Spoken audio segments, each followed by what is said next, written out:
这罢免人数让造假行早去北检去敲国民党台北市党部，国民党主席朱立伦也号召大家暗时去北检声援。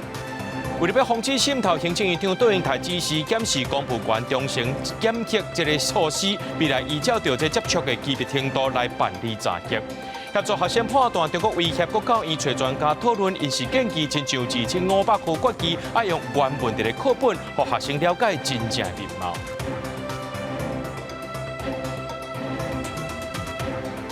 各位观众朋友，大家好，欢迎收看4月17 AM 新闻，我是嘉豪。讲到这立委的这罢免人数呢，有人去造假，在今仔早起呢，北检也去敲国民党的台北市党部，约谈主委黄如金如。这国民党主席朱立伦中昼就开记者会批评，也号召所有的这党公职的暗时去到北检。市长蒋万安伊也表态讲会去到北检声援。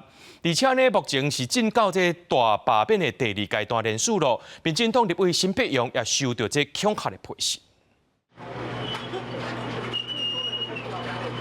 国民党台北市党部的铁门拖落来，全动封锁。北检侦办罢免不实人数涉嫌伪造文书，再继续发动敲找国民党台北市党部、地区党部等6个所在，甲注意黄丽锦如和总干事姚富文等4被告查走。国民党市党部证实黄丽锦如从去饲料处的移送后事。今天早上是1分多路，对不对？在中昼过后，调查局的干员是带穿黄色顶冠衫的市党部总干事姚富文，和扣押得用的纸箱仔包起来资料离开。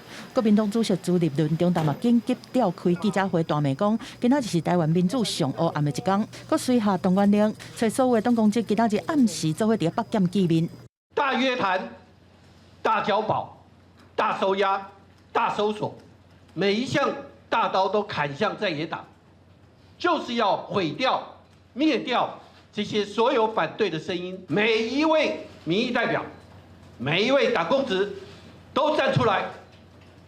今天晚上北检见。我们也是呼吁，就是说要严正的执法，去的人哈，可能都是高层的党公职人员呐，也是按照我们集会游行法的规范。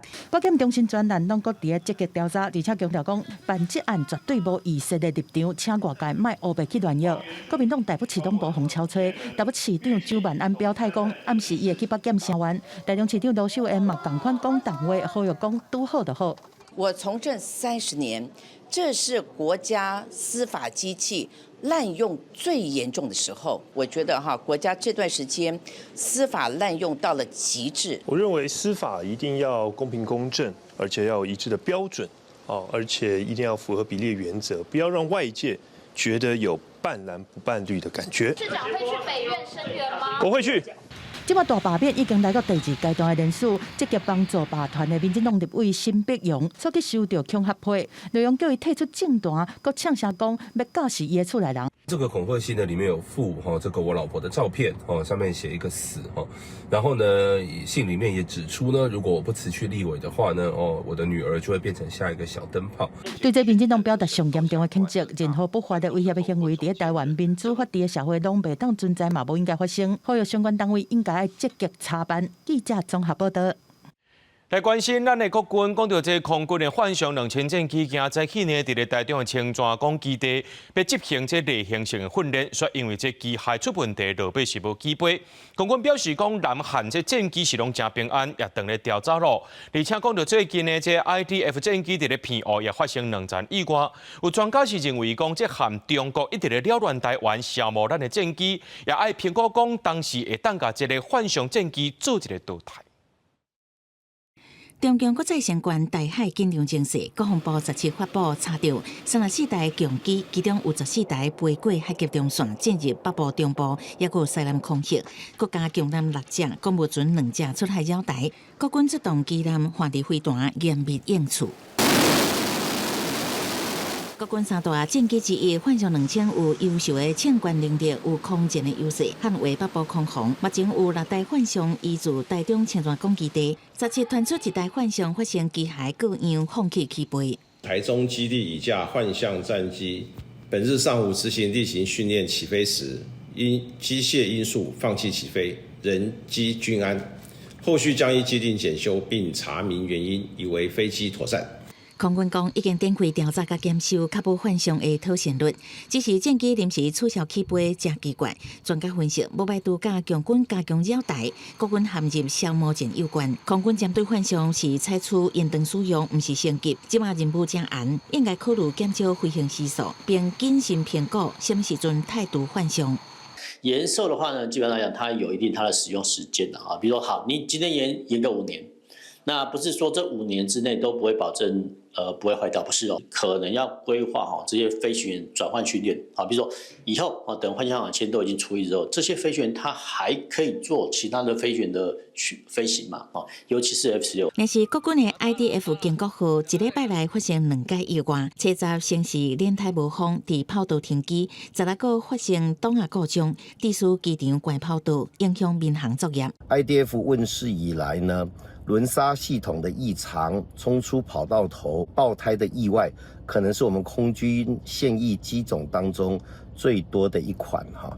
所以这一个属于先天设计上产生的可能的问题哈。针对空军8天内出现3架战机事故，立委认为国军反制强机的威胁，战机出勤率悬，加速零附件磨损，呼吁空军深入调查，确保战力未受影响。记者综合报道。讲到这内神通过季来看，这民进党进前的这个机关特助黄楚莹，也个东江区社员去互中国接手机，变做是了白啊，互羁押禁见。在今仔日的法院开庭，确定延押2个月。总统赖清德也伫咧昨日要求民进党内若准去到中国地界，就要报备甲报告。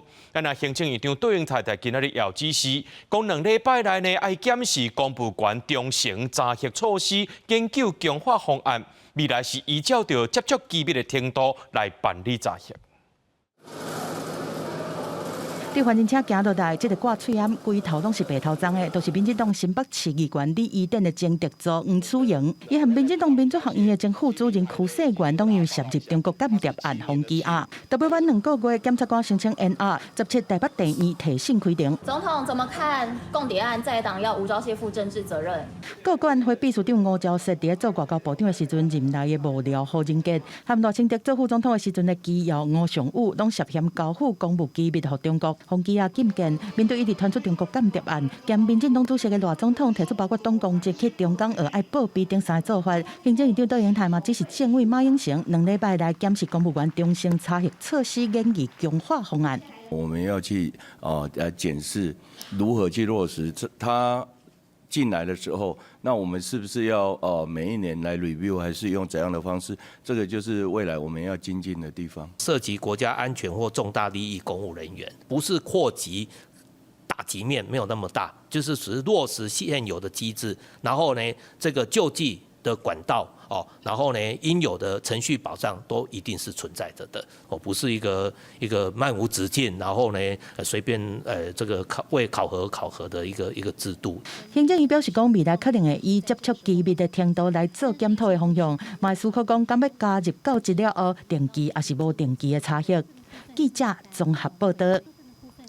行政院今仔有公告，这修正的执行死刑规则新法明仔载就要生效啊。这之间上界大的差别就是，用过这死刑犯呢，若准提出着非常救济有申请，就袂当执行。即马是改做申请函，这请求函申请核准了后，才会当慢车来执行。法务部表示讲，是爱明确构成要件，毋是要赶紧来执行。但是这会师团体就批评讲，安尼先做人权真退步。到底今年1月，国内国执行死刑枪决犯下枪杀案的黄仁凯，即马法务部又搁公告修正的执行死刑规则，新规定第18上路。新规条文对照目前执行死刑必须无再审、非常上诉加释刑停书的进行，只要有替状申请，无论是毋是受理，拢袂使枪决。新规定煞变做非常救济，伫请求申请核准了后，才会当无执行；除非伫核准前有互人裁定，会当暂停执行。配合这个宪法诉讼法的修正，以及这个宪判8字的判决，我们做一个修正。在这种配合相关法规修正的情况之下，我们主管机关认为有必要的话，它是可以缩短它的预告期。这无所谓的加速不加速执行，但我们执行还是要符合宪判8的意旨才能够执行。法务部表示，这项草案修正是要明确法律构成要件，甲条文的程序进行清楚定义。毋过，废死联盟等民间团体发联合声明，批评法务部互人员倒退，各质疑目前政府想要缩刑缩欠管。一个冤案的造成，我们就受不了。现在修正的规则，明天就生效吧。明天生效，总长只要直接把这36个的请求，直接就说我认为没有非常上诉的理由，他直接驳回。总长现在只要直接驳回，这36个人，他随便要杀哪一个都可以。新规定伫正式有效进前，若是有提非常救济，也是适用旧法。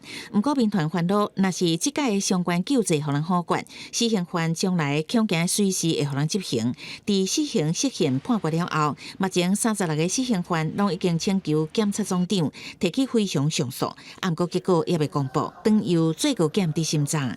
记者综合报道。考试院议会今仔日通过，这2025年开始，海巡人员特考身悬限制这项会甲汰掉。海巡署是认为讲，这身悬毋是执勤的关键因素。补习班也认为讲，取消身悬的限制了后，报名的人会变较侪。呼叫中国海警14607，这里是中华民国海巡署。不管是伫顺风艇顶面和中国海警船对赌，也是查缉走私掠偷渡集团，拢爱靠海巡人员。考试制度有变化，考试院议会17通过，为了维护民众考试权利甲禁用人才，2005年开始，海巡人员特考取消身悬的限制，民众看法无同。毕竟说是公家在帮我们发薪水给我们的，所以说我当然会去，我愿意说去选择这一条路。没错，不太会，因为就不喜欢被绑住的感觉。海巡署表示讲，目前人员的阵容有警察特考甲海巡特考2项，身悬并不是这群关键的要素。录取的人会用教育训练，互因符合要求，鼓励更加多人来报考。海巡人员身高非执行勤务的关键因素，对于海巡特考禁用人员的工作要求，将持续透过教育训练及改善工作环境的配套方式调整。确保录取人员均符合勤务需要。公职的补习班业者认为，依早报名海巡特考的人比其他的公职较少，不过条件放零了后，未来报名的人会更较多。报考这个考试人会增加，尤其是一些之前有遇过蛮多啦，就是身高比较不够的女生，但她功课是好的，可以多来参加到这个考试里面，进一步来提升海巡考试这个人员的所谓素质的部分。报告业者讲，目前包括移民署移民官、监所管理员、国安人员这寡公职，拢也有身悬限制规定。也毋过，敢有迄个必要？因为政府刷落来，嘛当考虑来取消。记者综合报道。来看台北这生态社岛的开发案，伫高文特所台北市长林来通过定案，通过着这宽屏审查。不过反对区段征收开发的自救会是号召上百名居民提出着法律救济。经过3年外，这台北高等行政法院呢，伫中昼宣判撤销宽屏。那这环保局是表示会搁再提起上诉。反对社岛区段征收开发的自救会成员，伫台北高等行政法院的头前也胜诉的标语，要等11点半法院的宣判。有的居民前一天根本就困袂去，不过伫上尾，因总算是等到撤销宽屏的好消息。地方上的很多老人家，他这一次心中的那块大石，至少可以放下来。将台北市的高文特伫任内通过面积300公顷的生态社岛案，以区段来征收开发。迄当阵，阁伫议会讲要甲交过去。2022年1月19，台北市环保局做第2阶段的宽屏审查，自救会伫场外也金纸伫抗议，但是案件落尾嘛是通过啊。自救会一度对诉愿到提起行政诉讼开3年外的时间。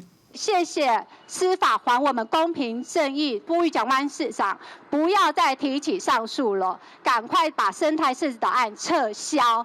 帮助诉讼的律师詹顺贵讲，这样编定3万的都市计划人口，污水处理场是重要附属设施，台北市环保局煞切割无要做宽屏。另外，红红报花工程的评估嘛同款袂当分割，但是嘛是伫咧第2届的宽屏审查内面无去啊。因认为讲，这拢违反开发行为宽屏作业准则的规定。做了这样子的那个巨建跟切割，那也因此呢，把可能对环境影响的重要因子都把它切出去了，就会见树不见林。这种切割方法呢，就等于是让这个2阶环评的通过呢，是基于一个不完整的资讯所做的判断。这样宽评的时阵，台北市政府的官派委员是回避，和民间的委员审查。台北市环保局讲，还未收到判决书，但是因会上诉。那我们还是会尊重专家学者审查结果，还是希望会上诉这样。生态峡道的开发案是引进现有3倍的人口，生活的污水敢会去污染到河川？另外，峡道这边去关保护报花，敢会造成对花的洪灾？律师詹顺贵讲，各种重要和敏感的原因拢无互提来评估。这摆上诉嘛，代表讲法院嘛共款认定环保局伫宽评审查顶悬切割的作为是违反着宽评的精神的，才会来做出这种判决。记者综合报道。讲到这个台东县的本所文化奖，今年正式营运，而且完成年度征收。想袂到16暗头仔呢，煞来请乌烟，港七网站顶头数据，这一氧化碳含二氧化硫拢超过污染特别10倍。环保局表示，讲是厂商伫咧做气体测试，已经要求厂商停烧2天进行检查，上紧伫19日重新启动。16尾仔嘛6点，即卡搭有台东民众发现台东县本所焚化炉烟筒呛乌烟，拍开环保局的即时监测系统，发现一氧化碳数值超过600 ppm， 二氧化硫的数值嘛超过200 ppm， 比县政府去年开炉的时阵承诺的严格管控数值悬出10倍，民众真烦恼影响健康。不过环保局表示，是厂商伫做测试，数值才向向称悬。但是太恶心呢。分析仪在校正时候需要注入各种标准气体，去验证设备在极高跟极低尺的检测准确性。台东县议会17有真侪议员拢接到民众讲焚化炉好亲像排放污染的တင်情。伫临时会紧急质询，环保局说明，因为今年正式营运小本所庆乌烟研发市场内有50外个炉管，因为地动破气造成的。不过县议员讲，去年正经完成的焚化炉，今年2月才正式营运，这么紧就发生故障，监督机制有问题，要求县议会嘛爱惜监督小组，才会当有效监督。我们议会监督的职权上确实是比较弱化，所以我要求环保局要来向县议会提出一个监督小组，要由我们议员所组成。环保局17已经正式停止焚化炉小本所，承诺2天内会要求厂商检修完成，上紧19会重开。监测网站的显示方式嘛会改善标示，让民众清楚知影焚化炉是伫测试，还是正常伫运转。记者综合报道。台湾本岛若准备去到屏东的小琉球，拢爱坐船。不过公平会发现讲，有8间的船公司，敢若是讲好势做伙伫咧起价。公平会拢总甲因罚1100万。今年清明连假，扫墓民众加上旅游人潮，和东港往返小琉球的码头，一透早就出现排队人潮。这种画面几乎重要节日拢会看到。但是经营东流淡盐线的8间船帮业者，因为牵涉到联合起价，和公平交易委员会来开发。先后开了2次会，民宿业者的优惠票要抬上那个价格，然后他们之后又开了1次会，要把那个散客的价格也要调涨上来。同样水平的竞争业者共同决议去抬高价格，这是公平交易法所禁止的联合行为。公平会表示，8间业者当中有2间捌提供成人来回船票，比370块较低，优惠互相竞争。后续这2间找其他6间来开会，了后东流线民宿优惠的船票，为前当1月开始，8间继续拢是来回船票370块，半票200块。同一当4月又搁起了线客票价。加上这8间业者伫东流、东盐市占率超过80%，和公平会认为因的行为影响到市场的功能。稍微贵一点。真的吗？为什么？因为行程很短。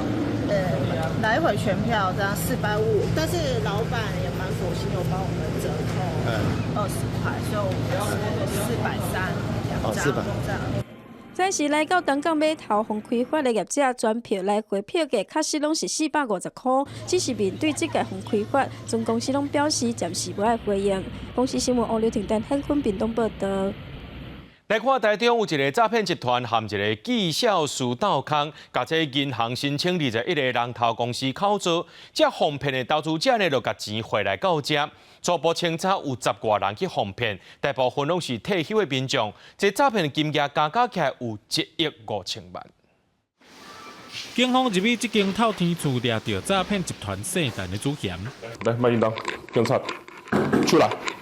警方抄出手机甲公司的大细影仔等证物，也逮捕其他嫌犯。警方调查，这个诈骗集团甲有技校书证照细部的查某人斗空，甲银行申请21个人头公司户，全部拢是要摕去拐人假投资，互被害人汇集用的。细部技校书的身份，除了会当暗砍金流，佫会当闪银行组织诈骗。汇入的金额这个部分，这个记账师他并没有办法去解释说，为什么会有这么多。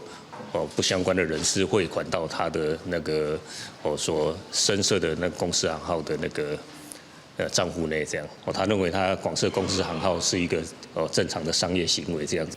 警方表示，全国积极打击诈骗，若有人要领较大条的钱，银行拢会关心。这个技校师利用公司要来汇款或者是工程款的名义，甲银行领大笔现金。警方去年7月发动搜查，逮捕12个人，不法金额1.5亿。检方已经起诉10个人。有律师指出，技校师是专门协助人绩效甲纳税，若协助犯罪，毋若砍涉刑责，犯罪所得也会互讨回去。记账师的本身，他在执行业务过程之中，他如果知道他的纳税义务人公司或者是行号有从事不法的行为，或者是他可能知道他在做犯罪的行为，而他觉得没有关系的时候，这个时候就可能会有帮助犯罪或者是共犯的一个情形在里面。律师表示，技校师若协助犯罪，毋若违反刑法诈欺罪，佮涉犯伪造文书甲洗钱防制法，但是参与犯罪分工也牵涉组织犯罪条例，技校师的资格也会互取消。公司新闻综合报道。所观众朋友来看这新闻，讲到这美国的哈佛大学拒绝川普政府所提出的要求了后，川普政府16个在讲要取消哈佛大学术校免税优待，而且袂当搁再收外国学生。那大学方面呢，因是希望维护学术的自由，就找60间的大学校长做伙来甲因签名支持。那讲到这寡较出名的大学，因是做伙告川普政府乱刣经费。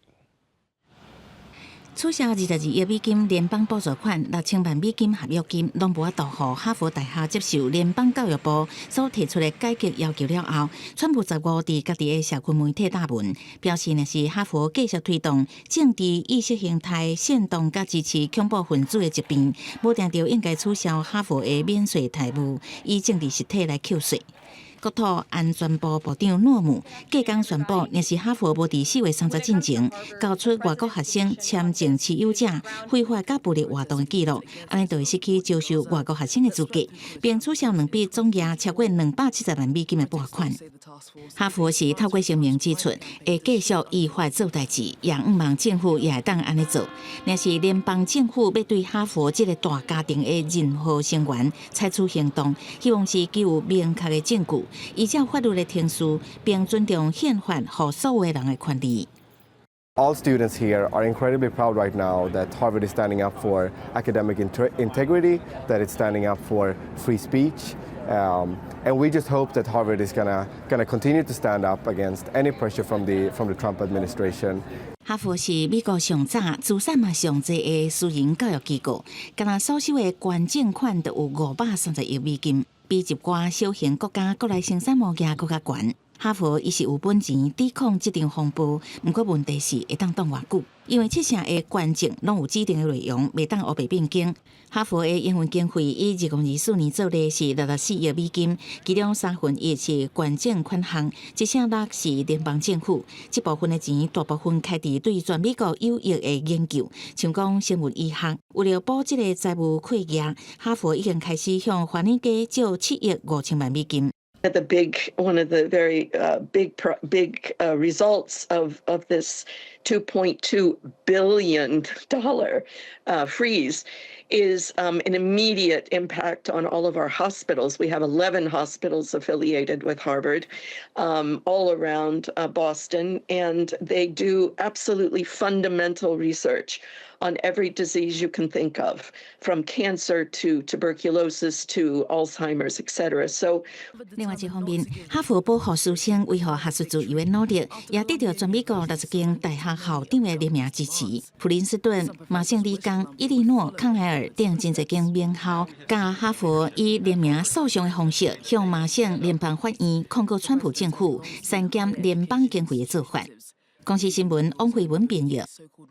讲到美国关税政策是反起反倒，引起着全世界反弹。这联准会主席鲍尼就指出讲，关税变悬也会害这通货膨胀和失业率规个来增悬，甚至是经济成长规个放慢。那世界贸易组织也讲呢，这上海情形就是全世界贸易总额落1.5%，甚至会造成全世界 GDP 降7%。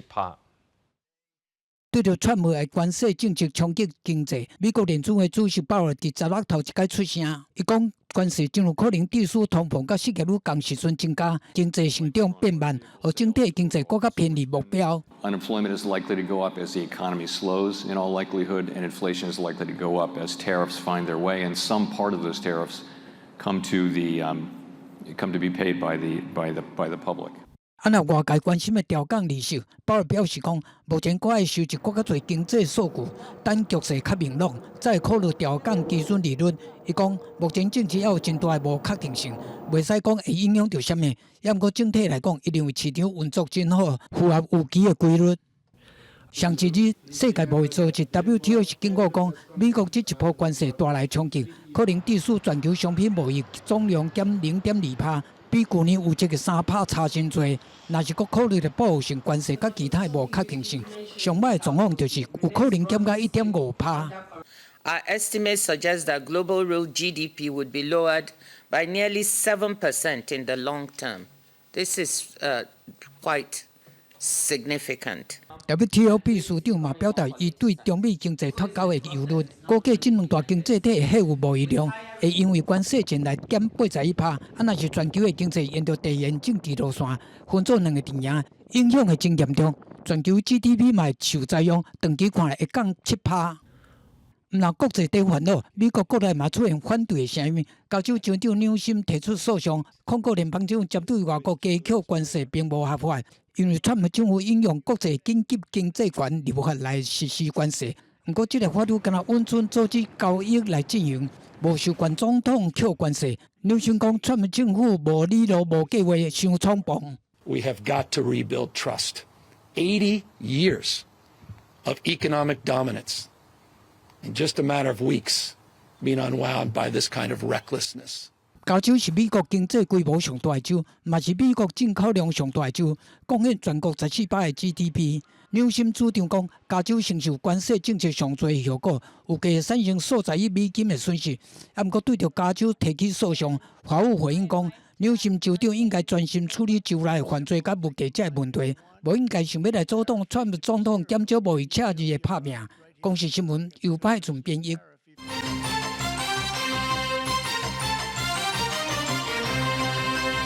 讲到美国对顶关税政策，这行政院有提出到881个产业支持方案。行政院长杜英泰今表示，后礼拜一就会对外公布这方案，也个要安怎来申请。后礼拜四呢，也会提出相关的特别条例，送到立法院审议。那针对着这台美谈判的部分，工总的理事长伊就建议讲，产官学做伙来合作，或者谈判阵容变更较强。32%的对等关税。我相信很多人在那个时候都非常的震惊，我真的差一点昏倒。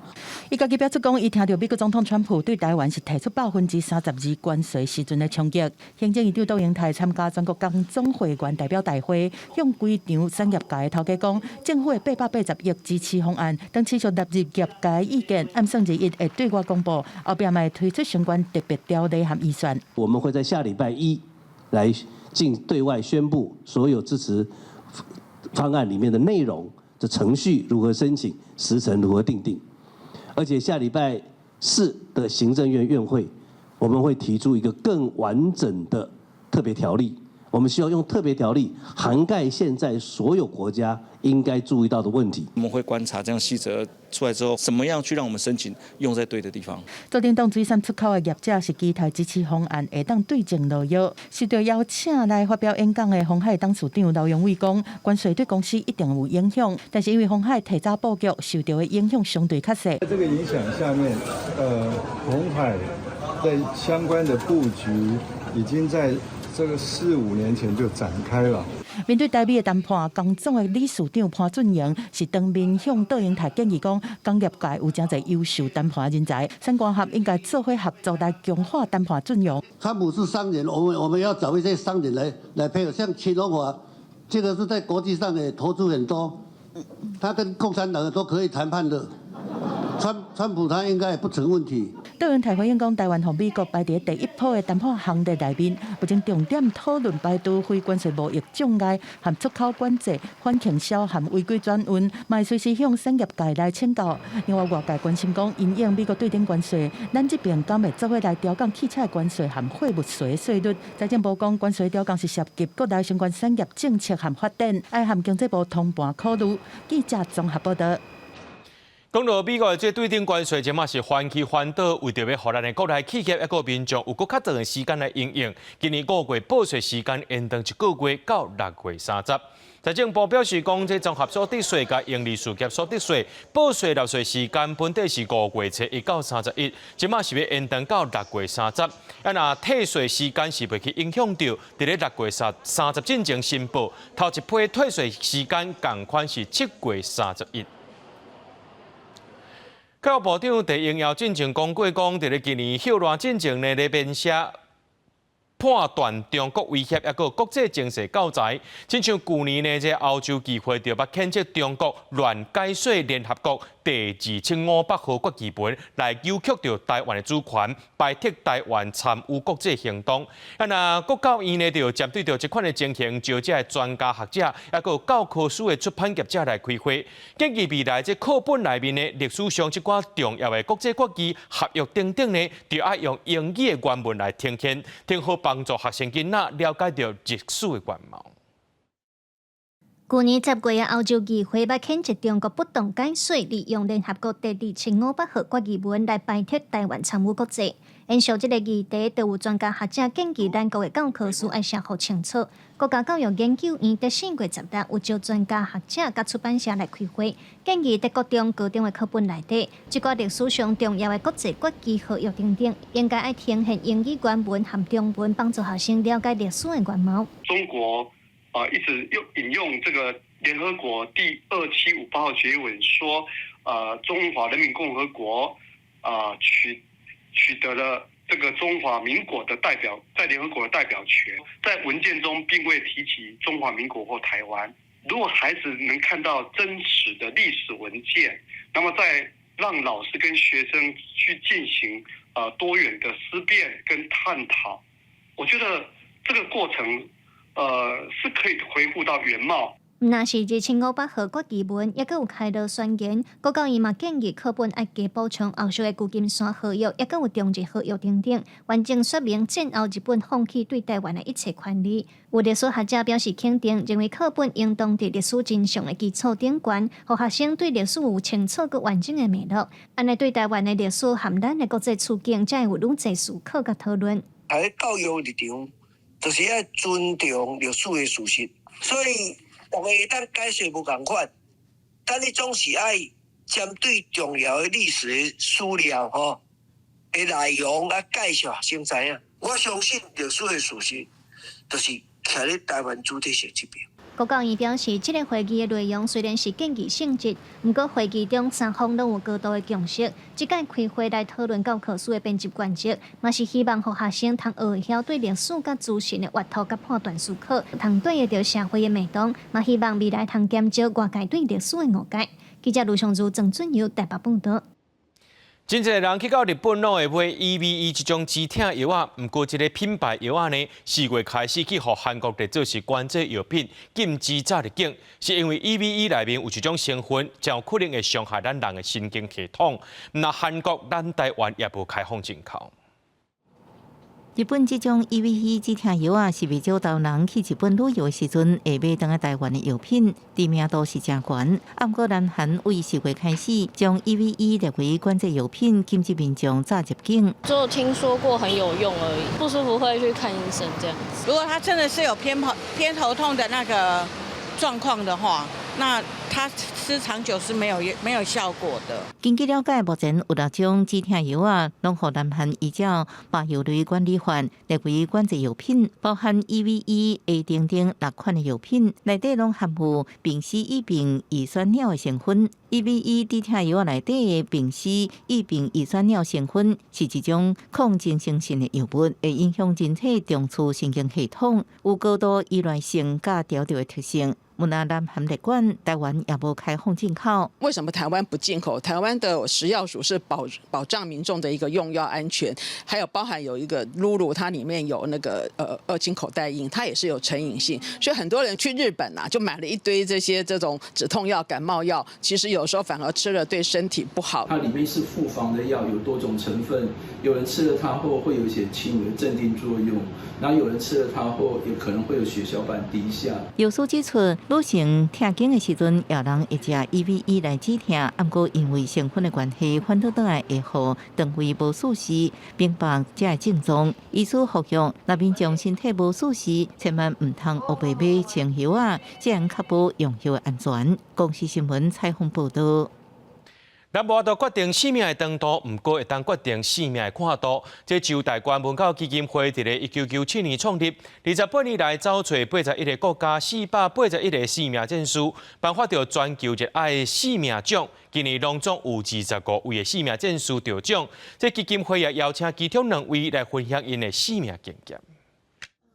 我也有，当然也有一段时间，就是6、7年都是待在家里，就是很少跟外界接触。就是在我高中毕业之后，那有一度我觉得自己的生命难道就只有这样子吗？伊是结巴轮廓的患者第0，4岁时去互人诊断出来，伫生长的过程，较袂着跋甲规身躯拢是伤，伊目唔甘活，目郁住，甚至互医生诊断讲伊活袂过18岁。如今伊拍破医生的讲法，靠画图找到生命意义。我现在在看我的画作，里面有很多的鸟，那我就在想，鸟也许它是代表某部分是我内心的一种自由。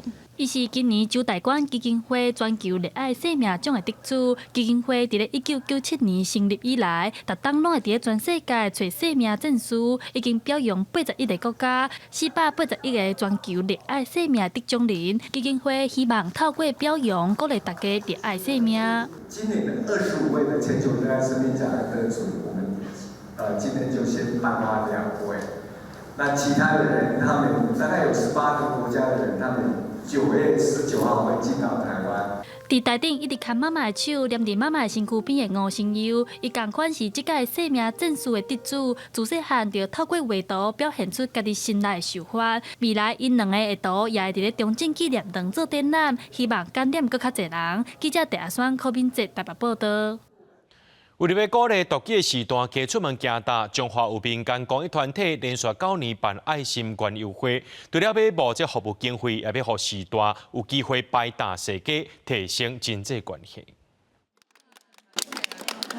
阿嬷认真咧做田路，囡仔人伫边仔拍婆仔家鼓励。这位78岁素梅阿嬷，平常时拢一个人带，靠卖菜咧生活。今仔日摆搭改卖甜的，甲囡仔互动，人加足有精神的。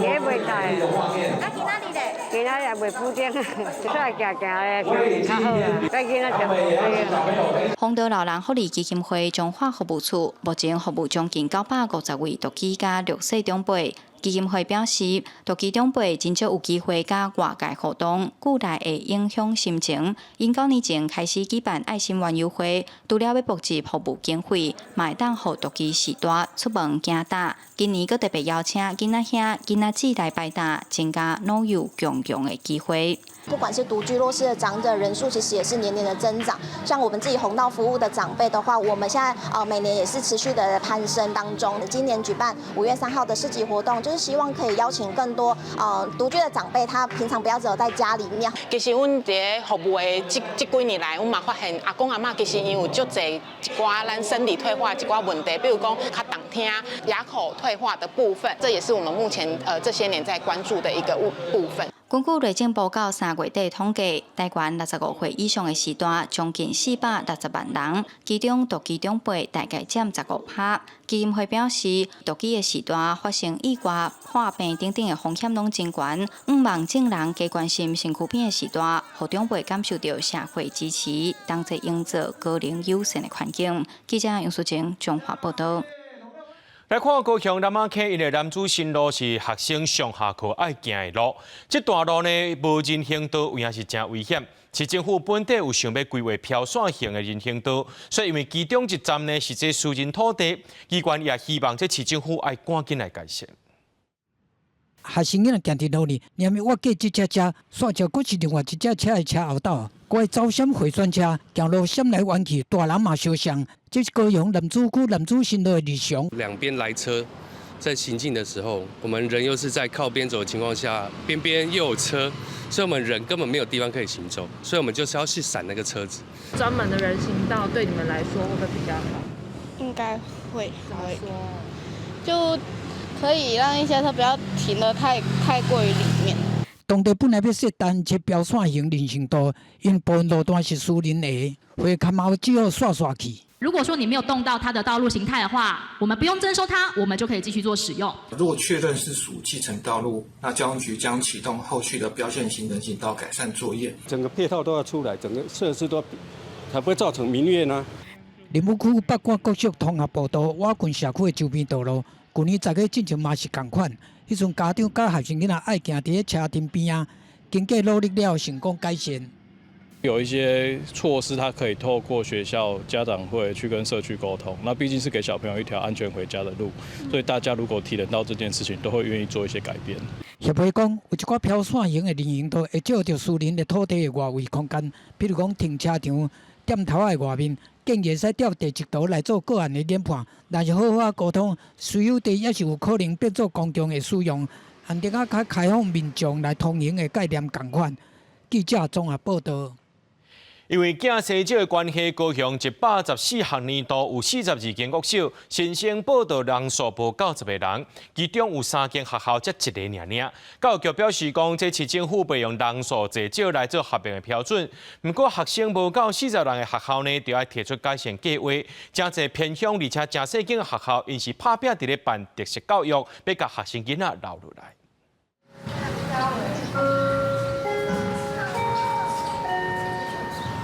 听到上课钟声，敢若一个学生行入这间教室。大树的兴den国小5年级就剩一个囡仔尔。兴den国小全校嘛，敢若37人。去年新生招着7个，今年新学年甲单只有1个。校长讲，因为兴den是偏乡小校，所以因一直发展多元课程。囡仔大家拢会晓优秀提琴、体操、风雷嘛，常常摕金牌。不过也是拼袂过大环境少子化因素。有社区的长辈来跟学校反映说，他们很喜欢学校的环境。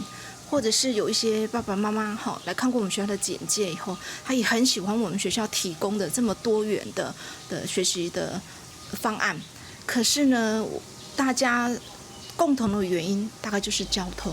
其实114学年度，高雄市拢总有42间国小新生人数无90人，其中有3间学校只有1个，都包括兴den国小。同款是偏乡并市办特色课程的6区成为国小，去年无新生，今年煞有4个。不过学校甲家长也是决定，新的学年度要并校，正做美容公兴国小分校。教育局表示，袂用学生人数来做甘麦废除，也是并校的标准。针对全校或分校学生人数未达40人，且学生流失严重者，将请学校提交永续发展3年计划，并于每学年度到校辅导访视，以利落实3年计划之执行及学校永续经营。教育局表示，会尊重地方的意见，未凊彩甲学校废掉。亲像兴den国小，捌提出改善计划，也通过考核。不过招生人数也是未稳定，因嘛研究新办法来应用。记者柯家珠、柯昭勇、高雄场报道。受到气候影响，这台南客家的西瓜呢，有的大粒，有的细粒。本地最近就要采收啊，不过今年因为天候无稳定，地区这产季期前掉。农民也预估讲，今年西瓜产量是剩到5成尔，那客家的西瓜节也会延后1礼拜。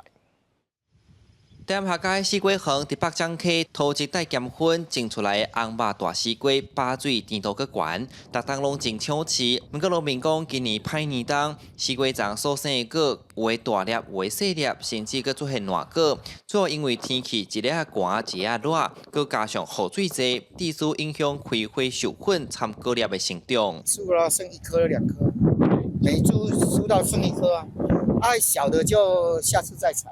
3000株就要有3000颗，今年差不多剩差不多1500颗，以往都差不多7成8成。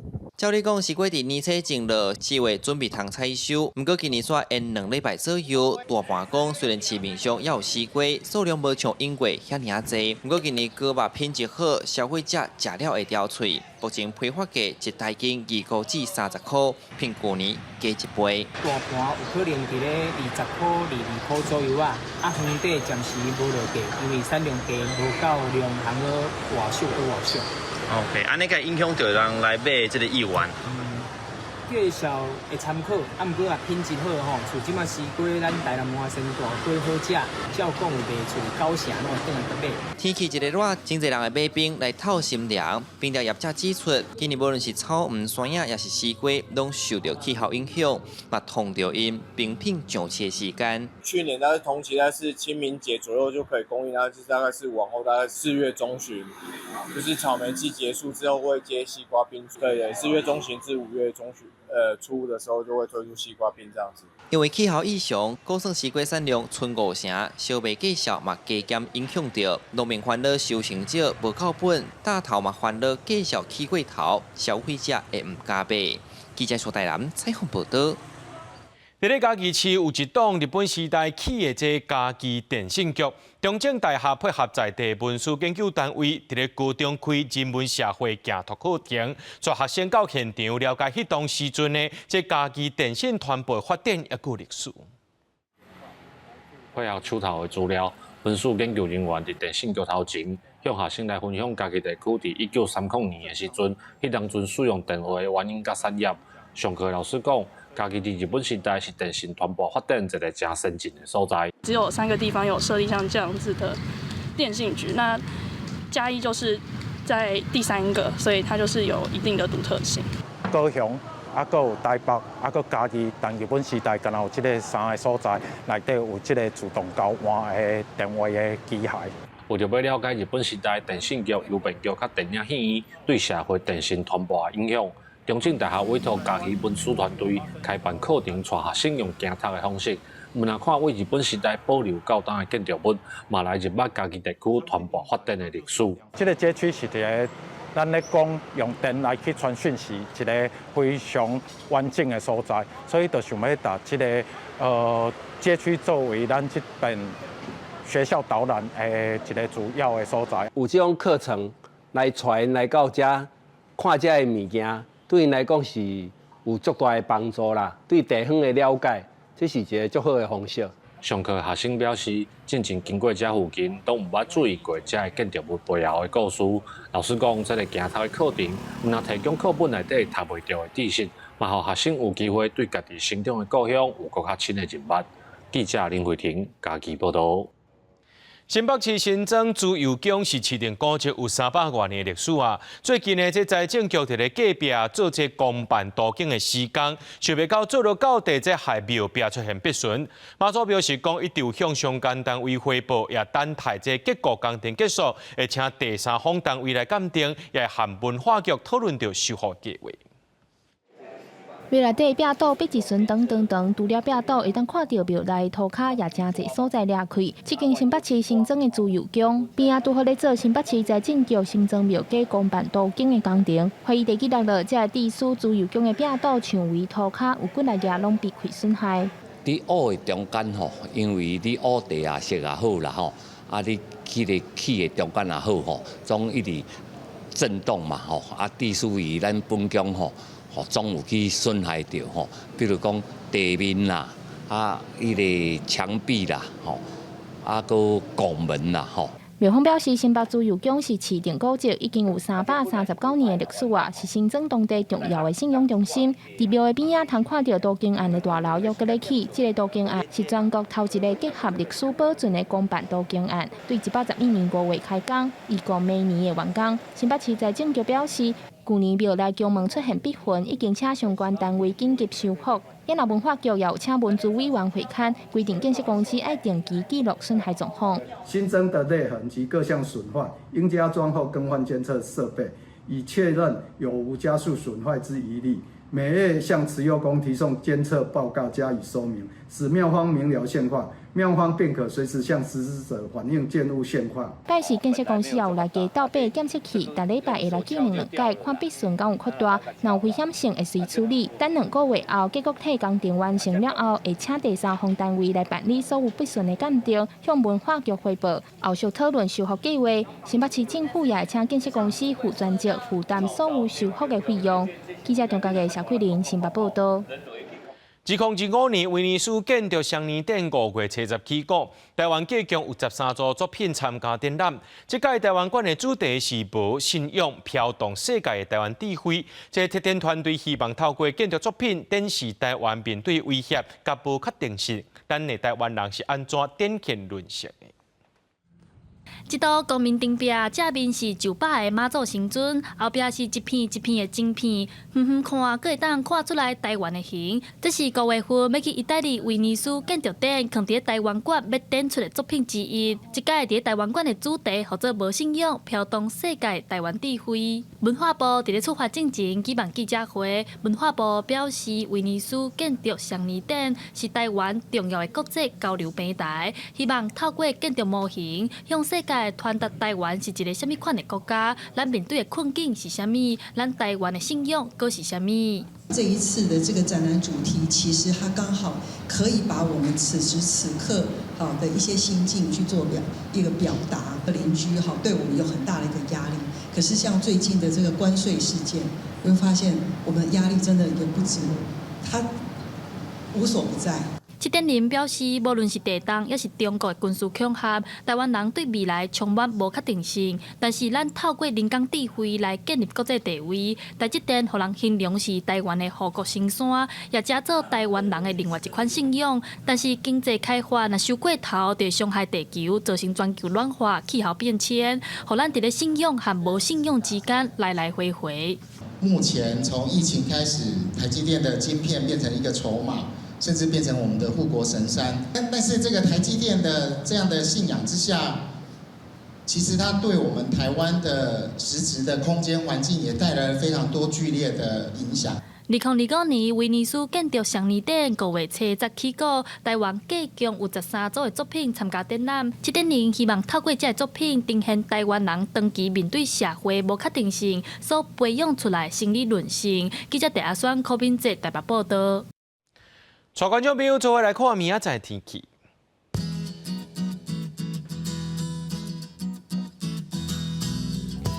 基隆、台北、桃园、新竹对21度到31度。苗栗、台中、彰化、南投、云林对21度到31度。嘉义、台南、高雄、屏东对21度到33度。宜兰花莲台东对20度到29度，平湖金门马祖对19度到28度。还有未来3天气象。